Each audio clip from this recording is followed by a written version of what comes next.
As we all know, in the universe of How to Train Your Dragon, dragons are divided into 7 classes, depending on their talents and characteristics. For today's video, I'll show you the top 10 strongest Tidal Class Dragons. Few of these dragons can produce flames, the majority can generate energy, and a few do neither. Dragons in this class are often larger than those in other classes. Number 10. The Shockjaw. The Shockjaw, ranked 10th, is one of the Tidal class's fastest dragons.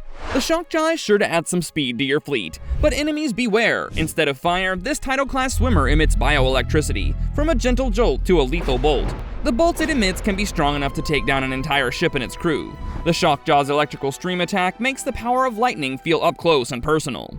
It can be quite the shock. The Shockjaw takes no mercy on those who cross it. Number 9. The Shellfire. At number 9, we've got Shellfire, an enormous deep-sea dweller with crustacean attributes. The Shellfire glides through the ocean at incredible speeds, and tows the Dragon Hunter battleship bolted to its back. Reminiscent of a much larger, much angrier horseshoe crab, the Shellfire shrugs off attacks with its durable carapace, and delivers devastation with its protruding pronghorns. They're capable of shooting a series of large, plasma-charged boulders in a high trajectory that has a range of over a mile. Not every dragon on this list breathes fire, but there are exceptions, like the Shellfire's projectiles that can be fired in rapid succession, like a mortar, and hit like bombshells. And that's not all. Wait until you hear the others on this list. Number 8. The Sea Shocker. Coming in next at number 8 is the Sea Shocker. They're capable of emitting underwater sonar, and these dragons travel in schools or pods, similar to fish and dolphins. Supremely furtive, sea shockers share attributes with many of the ocean's most extraordinary creatures: the morphology of a manta ray, the sonar of a dolphin, and the bioluminescence of a deep dweller. Similar to hideous zipplebacks, the Sea Shocker also possesses 2 heads, but unlike their airborne cousins, Sea Shockers only have one thing on their twin heads: predation. If you ever see their dark fins amongst the waves, it's already too late for you. The rest of their pod has already moved in to attack. Being water-based dragons, Sea Shockers don't breathe fire. Instead, their bite paralyzes victims with an electrical charge that stuns even the biggest prey into submission.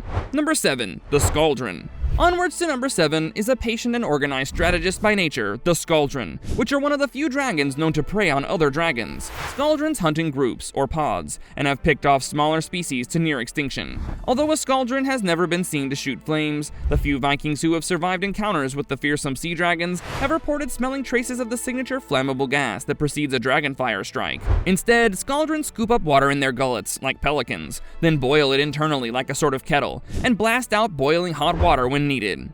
With its long neck, the Skaldron has a long firing range and can blast an entire ship in a matter of seconds. Being ocean-based, the Skaldron will not typically attack on land. In fact, if a Skaldron is out of water for too long, its body will dry out and eventually perish, unless it's returned to the sea before it's too late. Despite their dreadful reputations, Skaldrons actually possess a secret healing ability. Their venom is the only known antidote to the rare dragon flower, whose pollen can prove harmful, even fatal, to all dragons. Have you ever thought about how cool it would be to become camouflaged with the ground or the trees, or even the sky? The best part is, number 3 is even cooler.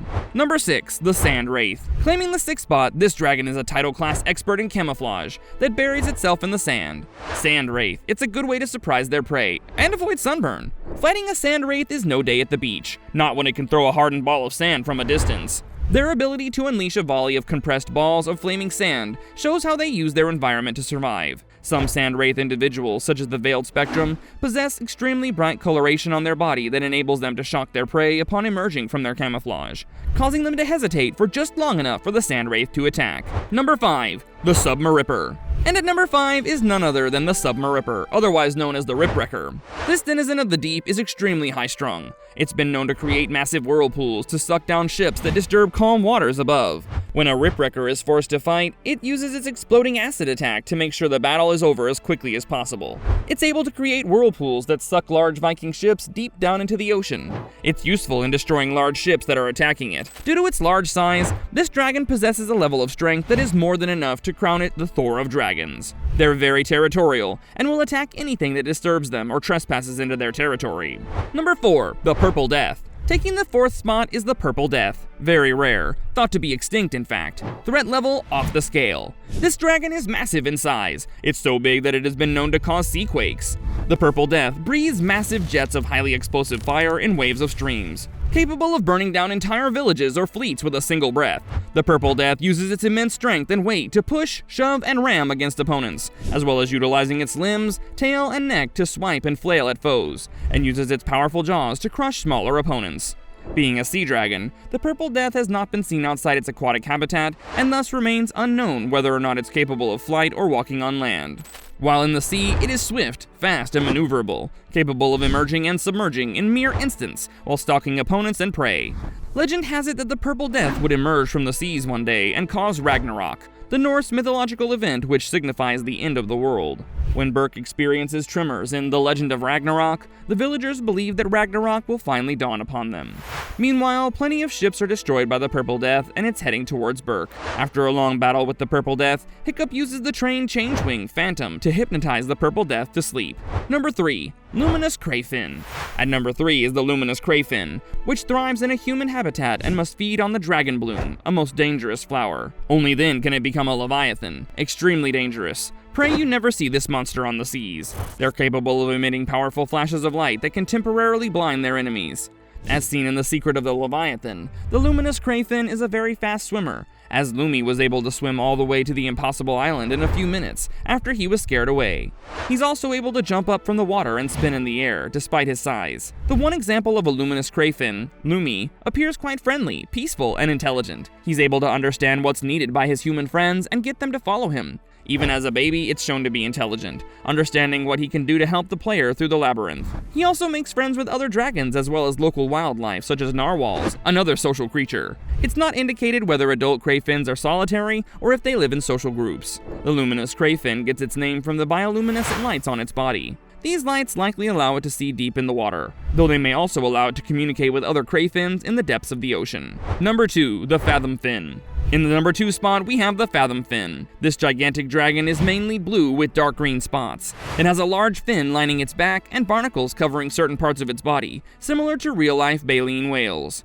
The Fathom Fin can produce flammable, insoluble gel from its mouth that does not dissolve underwater. The Fathom Fin stands out with its expandable pelican-like throat, a feature that turns translucent when stretched, giving riders a clear view of the ocean below, almost like riding a glass-bottom boat. While their behavior remains a mystery, Fathom Fins are known to be calm and generally peaceful by nature. Number 1. Bewilderbeast. Taking the number 1 spot is none other than the Bewilderbeast. Bewilderbeasts breathe ice blasts, which can freeze on impact and can also be used to create shelters for their dragons. In addition to its icy breath and the Alpha's ability to bend other dragons to its will, the Bewilderbeast is also a formidable force underwater.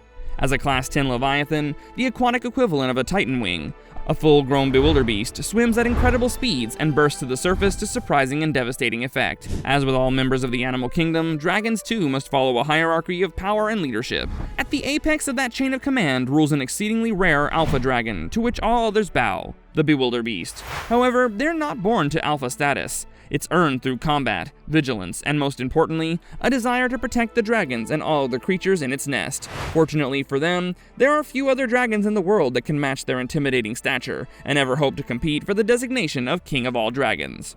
They're also quite impressive architects, fashioning near impenetrable nests out of their self-generated ice, and using natural hot springs to provide warmth and sustenance to the flock under its care. From its oasis within its icy cocoon, the Bewilderbeast rules all dragons without bias, without malice, and without question. They also have an immense chest cavity and neck. The neck, while short, is pleated like those of a baleen whale and can expand to serve as a reservoir for water. The body tapers down at the waist and hips and into a long, fluked tail. The front legs have fins along the backside. While they can't fly, they do have a pair of wings originating from their shoulders, but the wing sails are attached to the length of their trunk, making them ideal for swimming. The dragons may look to the Bewilderbeast for guidance, but it wasn't born a ruler, it earned that title through strength, care, and wisdom.